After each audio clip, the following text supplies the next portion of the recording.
Psalm 101, I will set nothing wicked before my eyes. Wow. Hard in these days, isn't it? David, you didn't have it too hard. You didn't have Instagram and TikTok and Facebook and social media and YouTube. But they had challenges as well. But let's start at Psalm 101. I will sing of mercy and justice to you. So again, this is David, the Psalm of David. I will sing of mercy and justice to you, O Lord. I will sing praises. I will behave wisely in a perfect way. Now, I need to let you know, if you're not aware, Hebrew, and the Hebrew word perfect basically means not perfect like we think, without fault. I can walk perfectly. It's complete. It's lacking nothing. It's a striving to be God-honoring. And I like what Charles Spurgeon said. By the way, I would encourage you to go through Psalms every day. Find a Psalm and go through it. And if you're not sure what it means, there's something called the Treasury of David. Charles Spurgeon broke down every Psalm and has commentary on every single one of the Psalms. So I borrow a lot from what he said. And commenting on this, he said, to be holy is to be wise. A perfect way is a wise way. David's resolve was excellent, but his practice did not fully tally with it. He was not always wise or perfect, but he was in his heart. And that's why I always talk about falling forward and getting back up on track. You can walk before God perfectly. It doesn't mean you do everything perfectly, but you're focused. Your sights are on Him and following Him and getting back up and persevering. Because anybody that is truthful will tell you, you slip sometimes and you fall sometimes. And believe it or not, people critique me when I say that sometimes. You should not encourage people to sin. If you think that's what I'm doing, my goodness, have you listened to one sermon? But we also have to encourage people to get back up and keep fighting, because what I see is a lot of discouraged people because they stay stuck in the lower position and they don't get back up, and we want to encourage them to do that. And I like what David said here. Oh, when will you come to me? Oh, when will you come to me? A cry is always heard from the concerned, which we talk about often. Will thou not revive us again, Lord, so we can rejoice in you? And one of my favorite verses, oh God, rend the heavens. And so David's doing the same thing. Oh God, when will you come to us? There's a yearning, there's a desire, and a cry is always heard from those who are concerned. That's really what separates the passionate, spirit-filled believer from a lukewarm believer, is that heart cry, that passion, that desire, that zeal. You can see that there's a difference there because there's a passion there, and they want to follow God.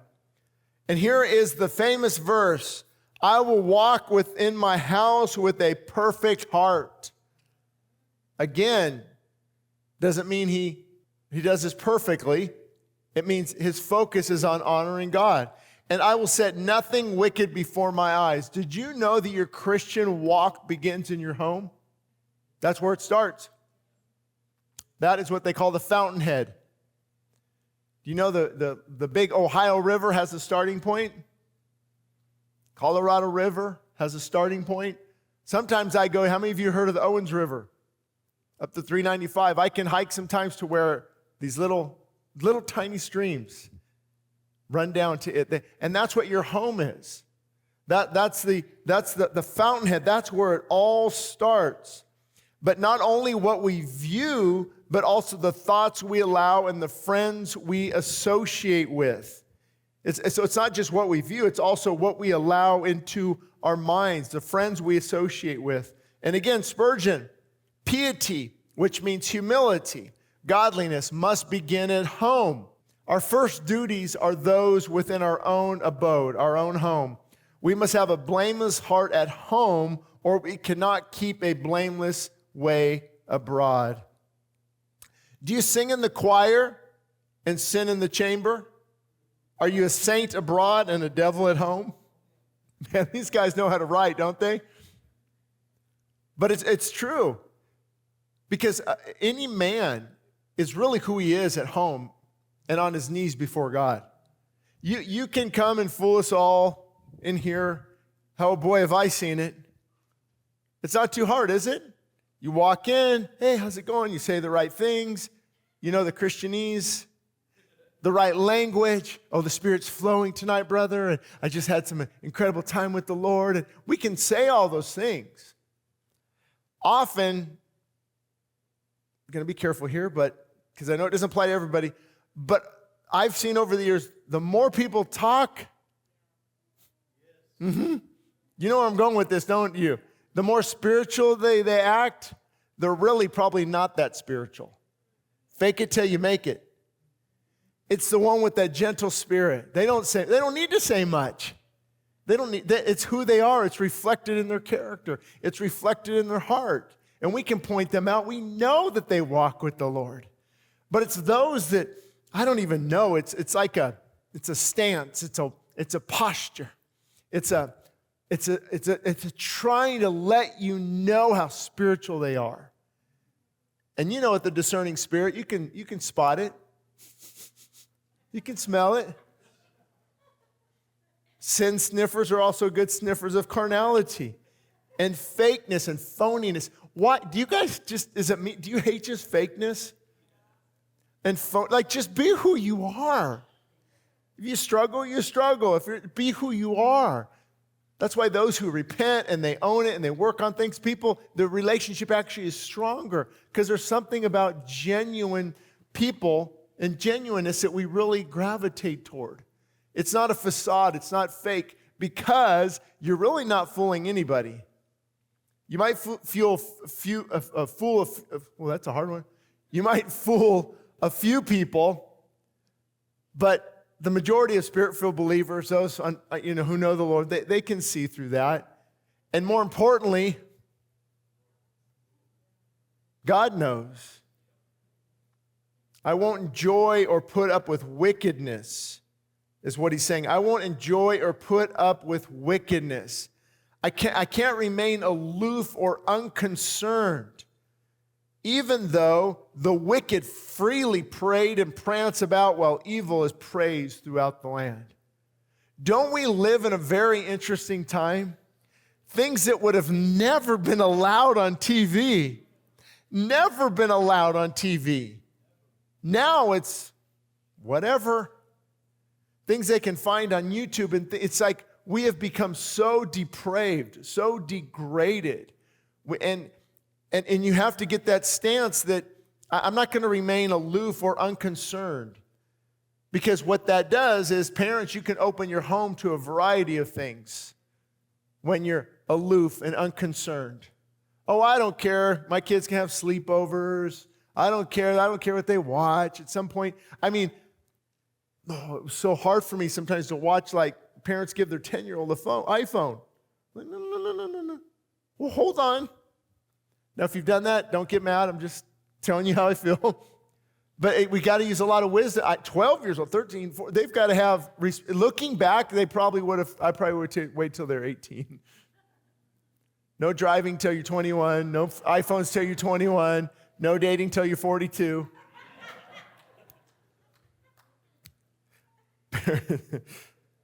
But basically what it sums up into this statement: how you think matters. How you think matters. So what he's saying, obviously in David's time, I will set nothing wicked before my eyes. Depending on when he was writing as a king or different things, he could have different alluring things brought into the palace, into his room. He could see wickedness taking place, bribes and different things. So he could actually see it, but he said, I will set nothing wicked before my eyes, in my home, in my place, in my palace. And so this list will really help us fine-tune what we should be focusing on. Finally, brethren, this is Philippians. Paul is writing to the church in Philippi, his closing statement. And if you can memorize this and really focus on this, it will help you so much. Because the battle for everything is right here. Are you anxious and fearful? Let me see your thought life. Are you lusting? Let me see your thought life. Are you anger and bitter and jealousy? Let me see your thought life. Because that's our thoughts take us in these directions. So finally, brethren, whatever things are false. Did you wake up now? But we gravitate toward what's false. Fake news. Stop believing everything you read on the internet. When did you learn this lesson? It took me, it's been about 5 years now, I think. Back in the COVID days, I'm like, you know what? I got to test these stories because you see all kinds of stuff. So meditate, what is true? Whatever things are, what a beautiful list too. I thought of that word beautiful today, thinking of this list. Things that are noble. What is a noble? It's right. It's good. It's a good standard. It's something you should meditate on, not go home and watch murder mysteries all night. Anybody like 48 Hours? Sometimes they draw me into. It's like, why did they kill that person? Why did he kill? It's like, and you're drawn into that. Come on, don't act like you don't know what I'm talking about. Or other things that, just mindless things that you watch. Whatever things are just. What is just? It's what we don't have a lot of right now, justice. In the courts, things that what they used to do, I don't know, it kind of, we can do it with manipulating the market. And have you ever noticed how all these politicians on a low salary are now multimillionaires? Boy, they've got some good investments going on. Have you ever heard of insider trading or getting information ahead of the, and that's what happens, honestly. They say, hey, this company, they're going public, pretty soon, get in now, it's $5 a stock option, and it shoots up to $30 and $80 and $150, and then it splits. And that's how a lot of these people make money, with some inside information. But they would also, in David's day, they would have scales. And so they could change the weight on it. And so you'd put a pound of, let's say, gold on it, and it would only show that it's about 12 ounces. And that's how they would always make a little bit of money. And that's why you read in the Bible, unjust weights, that God hated the unjust weights. And that's why he's saying, focus on things that are just. And whatever things are pure. That word purity. And some of you are old enough to remember that was such a beautiful thing. And there's, of course, always against it, but just that the purity and the innocence, that's why we want to protect our kids from, let's go in stages here. Just the running around the house and no care in the world and not understanding the Epstein list and the debauchery and the trafficking. Right now, I have to take my kids to the park, and me, and like many of you, you're always just, you're just looking. Don't go into Target, Morgan, after 8. If you do, bring some pepper spray. And you're just, because now they're so brazen. Everything's just, it's just crazy, the world we live in. And I think it's a lot to do with our justice system is not punishing the crime. The punishment doesn't fit the crime. And so to focus on things that are pure. What about your YouTube choices or video, what do they call it? Amazon Prime? All the different things. And are they pure? Are they noble? Is it something that, and he goes on to say, whatever things are lovely. And if it's a good report, not always the bad news. And see, what happens is you fix your mind on these things, you begin to resemble, your character begins to resemble these qualities. So you eventually become a person that's lovely and gentle and focused on purity, a person of righteousness and justice, because you're meditating on these things. That's why he would tie it in also with Romans. Be not conformed to this world, the things that go against this, but be transformed by renewing your mind on these things. Whatever is good news. Why are so many people gravitated towards bad news? He said, if there's any virtue, if there's any hope of virtue, which is moral excellence, moral purity, if there's anything worthy of praise, meditate on these things. Guys, your thought life is where it's at. When that thought goes the wrong way, you got to bring it back, put it in prison to the obedience of Christ, and dwell on things that will not only help you spiritually, but also will help you in many other ways as well. Meditate on these things. And then the verse goes on to say, then and only then will the peace of God rule your heart. Did you know that your thoughts play an enormous role on your mental state, your mental stability? Peace. You can have peace in the midst of bad news if you fix your thoughts on what is right and pure and noble and lovely. And that peace, where does that peace come? Because now you're trusting in God. And you're not getting, have you heard that phrase? You're getting all worked up. I've told people that before, have you? Settle down, you're getting all worked up. You don't have to get all worked up. Oh, yes, I do. Anger and exploding and their thought life. And many times they're not thinking the right things and they're believing a lot of lies, really, about things. They're getting all worked up. It's a good reminder. Our thoughts become our words shape our habits. Our habits will form our character, and our character determines our destiny. Thoughts not only affect spiritual health, but they affect our physical health as well. How many of you were not aware of that?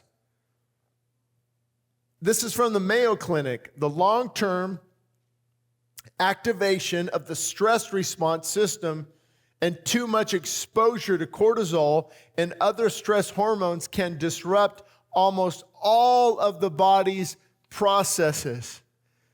So here's how it's supposed to work. God designed us, you see a lion. Well, no matter what you see, you're probably dead, right? You're not going to outrun a bear. You're not going to outrun a lion. You're not going to beat up a chimpanzee. They will tear you apart. But there's a fight or flight. So here comes that stress hormone, and you respond. And then, right, there's seasons of peace. You find that spring of water. Everything's going good for a while. You don't see anything scary. But most people live in that constant state of fight or flight. They're constantly worrying. They're not getting enough sleep. Without sleep is so important because it elevates stress hormones. It repairs the body.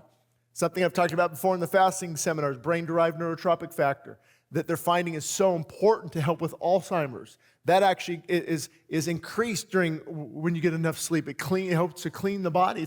Sleep is the time the body cleans itself and repairs itself. And so if we're constantly always stressed by our thought life, have you ever seen those interviews where the creators of these things will not even let their kids use them? I'm serious. CEO of Apple, I don't let my kids have iPhones. Oh, really? What do you know that we don't know? And it's a constant stressor. I don't have enough likes. I don't have enough followers. Kids are always being bullied. And that's what happens. We live in a state of chronic stress now. That's why you'll hear the term chronic inflammation. Localized inflammation is good. It goes to repair an area. But when it's chronic inflammation, the body is constantly being triggered. And all of this stress, it leads to all kinds of things. Blood pressure, heart rate, inflammation, heart disease, metabolic illness, weakened immunity, all types of digestive things. It's all because of the stress hormone. Because even a good thing, too much of a good thing is not a good thing. Did you know there's cases? I remember a radio, I think it was a contest where the lady died from drinking too much water. Too quick. Oh, K-Rock, yeah. See, K-Rock, yeah. I remember, I know it was California Station. I think it was like a gallon in a short amount of time. She drowned herself. A good thing, too much of a good thing. Same with the hormones that God has given us, even anger and cortisol, adrenaline. These can be good, but when it's too much, it can destroy the body, literally destroy the body. Oxidative stress, you've heard of that term lately. What is that? That's oxidative stress. It has to do with oxygen and too much stress on the cells of the body. A good thing, but if it's too much. And that's why taking our thoughts captive. And the best way, though, to get back on track, I put a blank so you can fill it in. We use this word always. The best way to get back on track is repentance. Lord, help me. Lord, I'm sorry. Lord, my thought life has not been good. Can anybody relate? Oh, there's people in here and they struggle with jealousy and bitterness and anger and frustration and failure, rating ourselves by the opinions of others. Have you ever done that?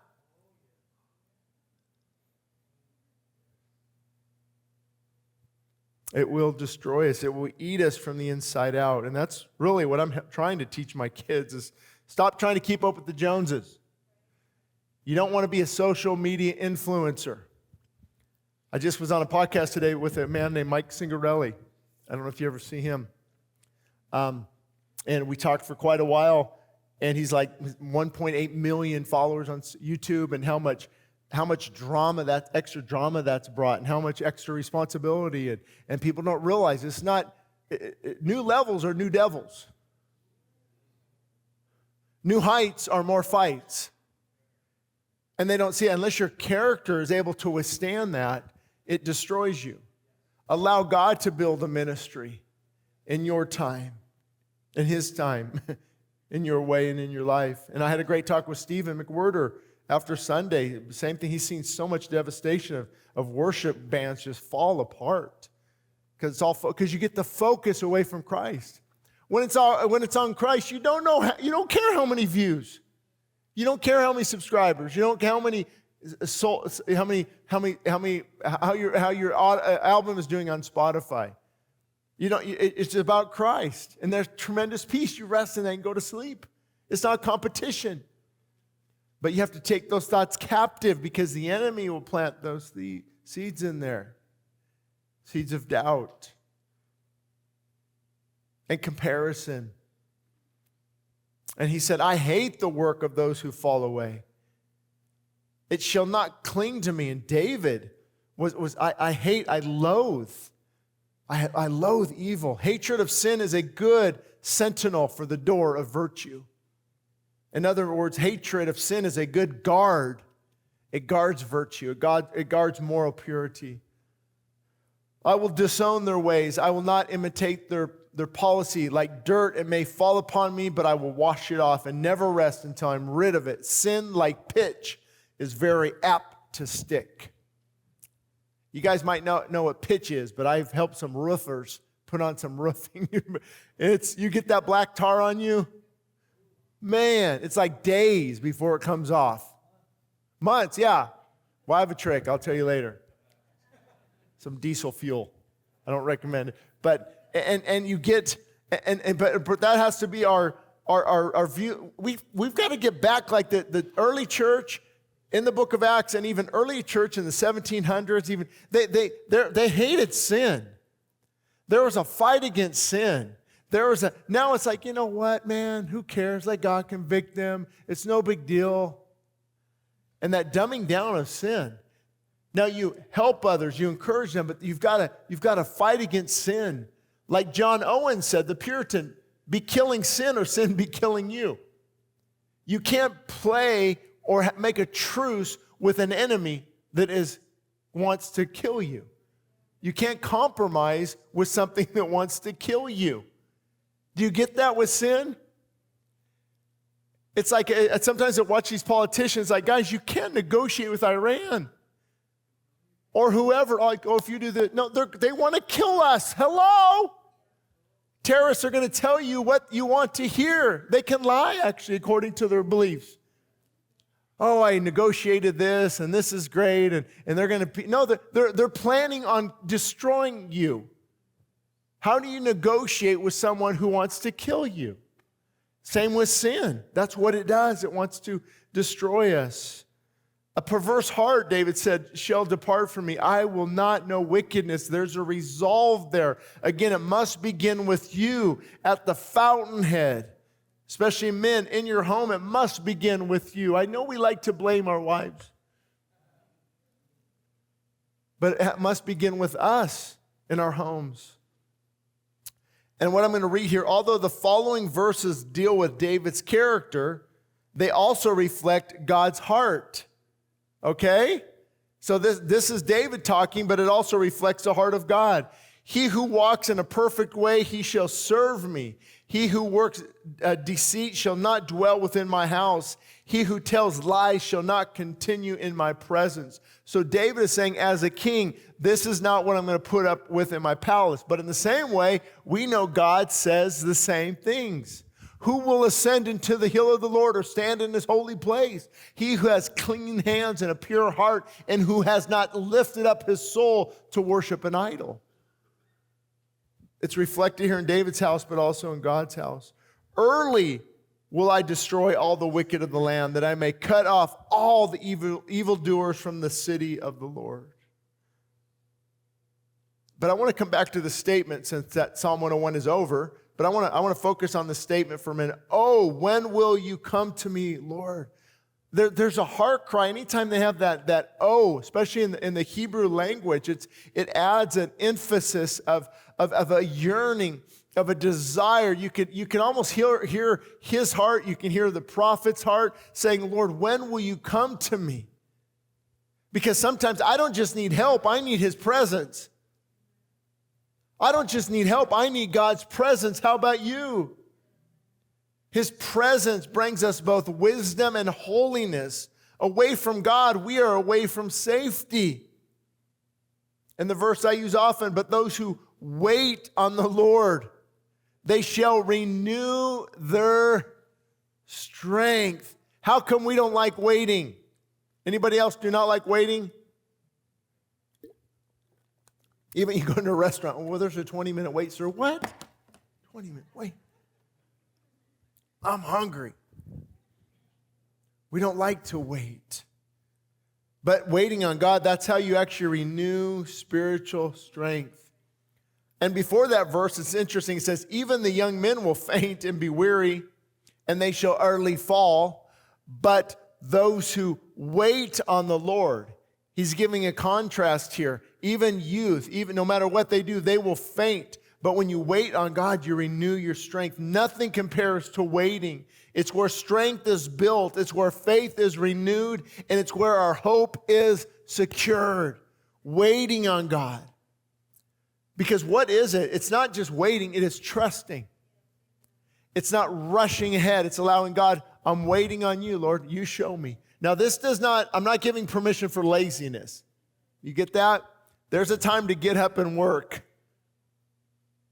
Well, how do I know? You'll be convicted about it. And when it comes to waiting, you'll be convicted to know you're not waiting on the Lord. You're rushing to get results, rushing to get things done. Nothing compares to waiting. This is where strength is built. Most people, I just received such and such news, or my kids this, or my spouse this, or my job this. I don't know what to do. The answer is always the same. Wait. Wait. It's funny, I got to a point now, my kids already know the answer. My son was recently looking for a car, and I said, I already know what you're going to say, Dad, just wait. Yep, just wait. Luis will tell you too, we just had this talk a couple months ago, I think a month and a half, he said, hey, we need a new guitar for, backup and this and that. I don't know if one of these is it actually. And I said, just wait. Just we need it. Just and $1,000 guitar was at $750, and then they found a Facebook Marketplace for $300. I said, now go get it. We waited. Wait on the Lord. Now it's easy to tell you, but I don't often do this. I rush ahead myself sometimes. I don't want to wait for the doctor. I want to go on Google Doctor. And I want to put in symptoms on Google. Do you ever look up Google Doctor? Just me. AI said this. Yeah, I'm going to die next month with all these symptoms. I think I have this or that. I remember, this is like, 10 years now. And my white blood cell count was crazy, and I looked up this, what else going on? I go, Morgan, I think I have leukemia because of Google Doctor.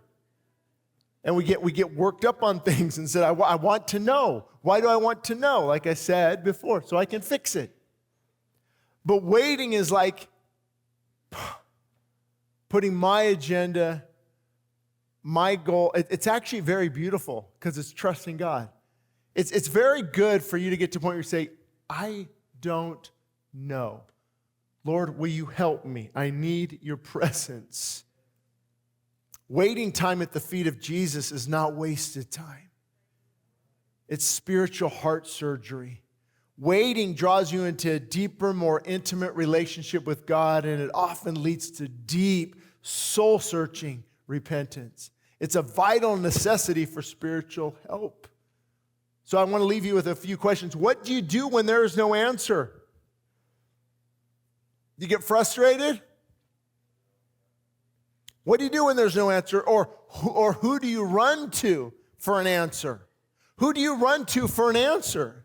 Don't we run to something? I need to get an answer. And again, sometimes, of course, obviously, we need to get an answer. But many times we rush ahead. And I came across this verse actually this morning, 2 Chronicles 16:12. Asa, he was a king. Asa, he was afflicted with a disease in his feet. Check out this verse. Though his disease was very severe, even in his illness, he did not seek help from the Lord, but only from the physicians.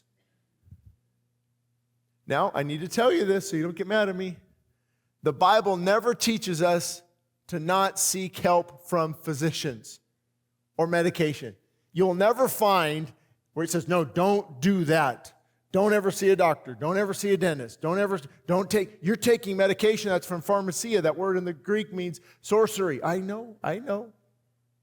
But there's also some things you might need that a physician might recommend. Here's always the key. Who do you seek first? Who do you run to first? Who do you ask of the Lord? Do you ask of the Lord, Lord, I need some help. I need some direction. I'm going to wait on you if you can. At least you're involving him. How many times we make plans without even asking him? I've prayed before, and he's showed me really quick. He leads those who want to follow. And there's been other times I haven't asked. Oh, the doctor said I better do it. But again, the emphasis is always on who you seek or what you seek first. Remember, Luke was a physician, and Jesus is the great physician. Your cry must be, you'll always find me at the feet of Jesus, even when healthy and prosperous, and even when my health is fading. You'll always find me at the feet of Jesus. That needs to be your stance. Even on mountaintops or in deep valleys, even when everything is looking up or when everything is pointing down, you must look at Jesus. I just came across this as well. David Jeremiah in his book. His book is actually called When Your World Falls Apart. He said this regarding all the different advice he received when he was diagnosed with cancer. He said, but after a while, we reached a new mindset in which we push aside all the dreams, all the schemes, and all the clever devices, basically all the opinions of people. Try this, try this, try this, try this, try this. And we fell on our knees and we said, Lord, my God, my hope is in you. All this stuff is too much from my limited and distressed mind, and it amounts to little account anyway. I look to one thing and nothing but you, and I await your guidance. What a beautiful thing, isn't it? Because you can actually rest in that. And then he might guide you to do something. But you start with him. You always start with God. Searching for answers outside of God is exhausting and debilitating. Have you ever done, you're searching for answers outside? You get to a point where you say, I'm done. Whether it's the court system, the legal system, financial system, healthcare system, health, whatever it is, you get to points like there's so much, even on the dieting, I've shared that before. The diet crazes. Somebody's wrong. Meat, carnivore. Plants are trying to kill you. Or plants. Or raw. You cook the food, it loses all its nutrition value. Right, it's like, I said, stop. Stop it, guys. Stop it. This is ridiculous. What does God's word say? It's clear. It's clear in God's word. But it's really debilitating and exhausting to try to look for all these answers outside of God's word. We must be desperate people. We must be desperate people again. There's a song I listen to. It says, "My maker and my master somehow calls me friend." Man. Closer than a brother, closer than my breath. Rescued out of darkness, rescued from my sin.